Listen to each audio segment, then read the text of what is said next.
ஓம் நம சிவாய. வணக்கம் நண்பர்களே. இந்த வீடியோவில் சுயநலமான ராசிக்காரர்கள் யாரெல்லாம் அப்படின்றத தான் பார்க்க போகிறோம். இருக்க 12 ராசியில் 6 ராசியை சேர்ந்தவங்க எப்போதுமே சுயநலத்தோடு இருப்பாங்களாம். அந்த லிஸ்ட்டில் உங்களோட ராசியும் இருக்கா இல்லையான்றதை மறக்காமல் இந்த வீடியோவை பார்த்து தெரிஞ்சுக்கோங்க. நீங்கள் நம்ம சேனலுக்கு புதுசாக இருந்தால் மறக்காமல் நம்ம சேனலையும் சப்ஸ்கிரைப் பண்ணி வச்சுக்கோங்க. நம்ம வாழ்க்கையில் நம்ம கூட இருக்க உறவுகளுக்குள்ளேயே ஒரு சிலர் ரொம்பவே சுயநலமாக இருப்பாங்க. ஜோதிட சாஸ்திரப்படி ஒவ்வொரு ராசிக்கும் ஒவ்வொரு விதமான குணங்கள் இருக்கும். அப்படி சுயநலம் கொண்ட ராசிகள் என்ன அப்படின்றத இப்போ பார்க்கலாம். ஃபஸ்ட்டு ராசி கும்ப ராசி. கும்ப ராசிக்காரர்கள் எப்போவுமே மற்றவங்களோட உணர்வுகளை பற்றி கவலைப்பட மாட்டாங்களாம். ஓகேங்களா?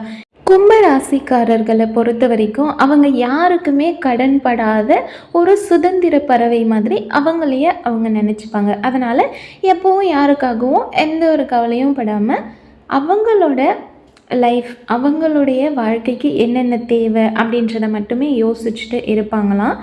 எப்போவும் மற்றவங்கள பற்றி ஃபீல் பண்ண மாட்டாங்க.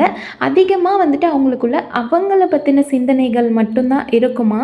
அவங்களோட சொந்த நலனுக்கு மட்டும்தான் முன்னுரிமை கொடுப்பாங்க. அவங்களோட செல்ஃப் லைஃப்க்கு மட்டும்தான் அவங்க இம்பார்ட்டன்ஸ் கொடுப்பாங்க. அதனால தான் கும்பராசிக்காரர்களை சுயநல எண்ணம் கொண்டவர்கள் அப்படின்னு சொல்கிறாங்க. என்னென்னா இது சுயநலம்னு சொல்கிறத தாண்டி அவங்களோட வாழ்க்கையில் கான்சன்ட்ரேஷன் பண்ணுறாங்க அப்படின்னு நினச்சிக்கலாம். அடுத்த எந்த ராசிக்காரர்கள் சுயநலவாதிகள் அப்படின்றத பார்க்கலாம். இரண்டாவது ராசி ரிஷப ராசி.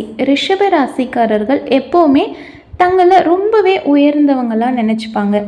இதனால் அவங்க எப்போவுமே தேவையற்ற அவங்கள பற்றின விமர்சனத்தை ஏற்றுக்கவே முடியாது.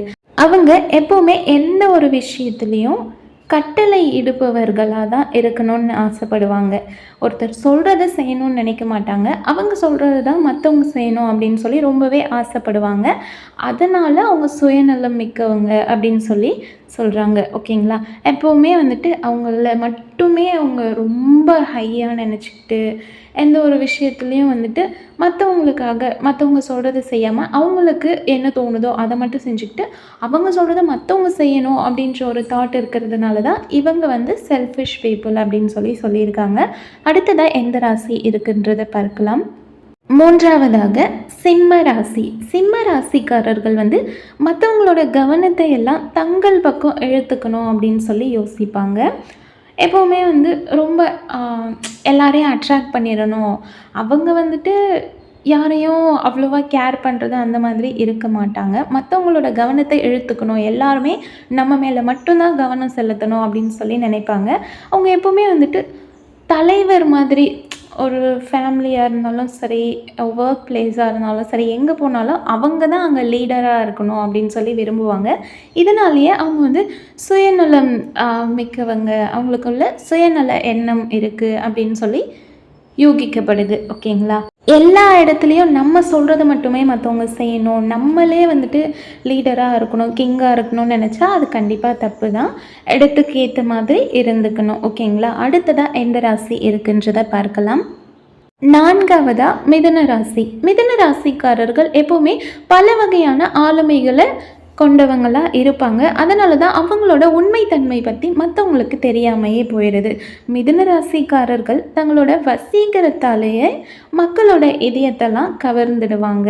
அவங்க எப்போவுமே என்ன யோசிப்பாங்கன்னா, எல்லாருமே நம்மளை விரும்பணும், எல்லாரோட கவனமும் நம்ம பக்கம் இருக்கணும், எல்லாருமே நம்ம மேலே அன்பு மரியாதை அந்த மாதிரி கொடுக்கணும் அப்படின்னு சொல்லி எப்போவுமே யோசிப்பாங்க. அதனால் சுயநலம் இவங்களுக்கு அதிகம் அப்படின்னு சொல்லி சொல்கிறாங்க. நம்ம அன்புன்றது கொடுத்து வாங்கிறது தான். மற்றவங்ககிட்ட இருந்து மட்டும் எக்ஸ்பெக்ட் பண்ணிவிட்டு நம்ம கொடுக்காம இருந்தால் அது கண்டிப்பாக தப்பு தான். ஸோ அடுத்ததாக இந்த லிஸ்ட்டில் எந்த ராசி இருக்குது அப்படின்றத பார்க்கலாம். ஐந்தாவதாக மேஷ ராசி. மேஷ ராசிக்காரர்கள் எப்போவுமே தங்களோட திருப்தியில் மட்டுமே கவனம் செலுத்துவாங்க. சரிங்களா? ஏதாவது ஒன்று நினச்சிட்டா அதை அடையிற வரைக்கும் போராடுவாங்க. எப்போவுமே அவங்க கம்ஃபர்டபுளாக இருக்கணும், அவங்களோட லைஃப் ஃபுல்ஃபில் ஆகணும் அப்படின்னு சொல்லி மட்டும் யோசிப்பாங்க.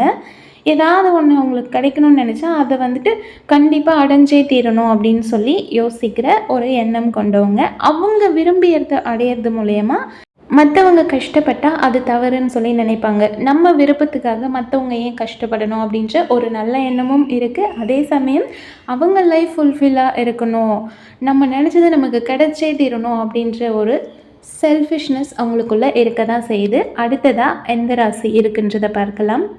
6வதாக தனுசு ராசி. தனுசு ராசிக்காரர்கள் வந்துட்டு ரொம்பவே ஜாலியாக இருப்பாங்க. ஆனால் அவங்க தங்களோட சொந்த நலனுக்காக மட்டுமே போராடுவாங்க. ஓகேங்களா? அவங்களோட குடும்பம் மற்றவங்கள பற்றி யோசிக்காமல் அவங்க நல்லா இருக்கணும், அவங்க மட்டும் நல்லா இருக்கணும் அப்படின்ற ஒரு தாட் அவங்க மைண்டுக்குள்ளே ஓடிட்டே இருக்கும். அதை தாண்டி எந்த ஒரு விஷயத்தை பற்றியும் வந்து பெருசாக கவலைப்படவே மாட்டாங்க. அவங்க நல்லா இருந்தால் போதும் அப்படின்ற ஒரு தாட் அவங்களுக்குள்ளே எப்பவும் இருந்துகிட்டே இருக்கும். அவங்களுக்கு பிடிச்ச ஒரு விஷயத்தை அடையணும்னா எதை பற்றியும் கவலைப்படாமல் அதை கண்டிப்பாக அடைஞ்சே தீரணும் அப்படின்ற ஒரு தாட்லேயே இருப்பாங்க. அதனால் யார் என்ன கஷ்டப்பட்டாலும் பரவாயில்ல, எனக்கு இது கண்டிப்பாக தேவை அப்படின்ற ஒரு எண்ணம் அவங்களுக்குள்ளே இருந்துகிட்டே இருக்கும். இதை வந்து சுயநலம் கொண்ட ராசியாக வந்து கருதுகிறாங்க. இந்த வீடியோ மூலயமா எந்தெந்த ராசிக்காரர்கள் ரொம்ப சுயநலமானவங்க, அவங்க எந்த விஷயத்தில் வந்து ரொம்ப செல்ஃபிஷாக இருப்பாங்க அப்படின்றத டீட்டெயிலாகவே பார்த்துட்டோம். வாழ்க்கையில் எல்லாருக்குமே ஒரு விஷயத்தில் சுயநலம் இருக்க தான் செய்யும். இந்த ராசி அந்த ராசின்னு சொல்ல முடியாது. எல்லா ராசிக்காரர்களும் எல்லா மனுஷங்களுக்குமே வந்து ஒரு சின்ன சுயநலம் மனசுக்குள்ளே இருந்துகிட்டே தான் இருக்கும்.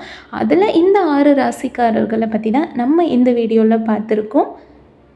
இந்த வீடியோ பிடிச்சா மறக்காமல் சேனலை சப்ஸ்கிரைப் பண்ணி சப்போர்ட் பண்ணுங்கள். அடுத்து நெக்ஸ்ட் வீடியோவில் சந்திக்கலாம். நன்றி, வணக்கம்.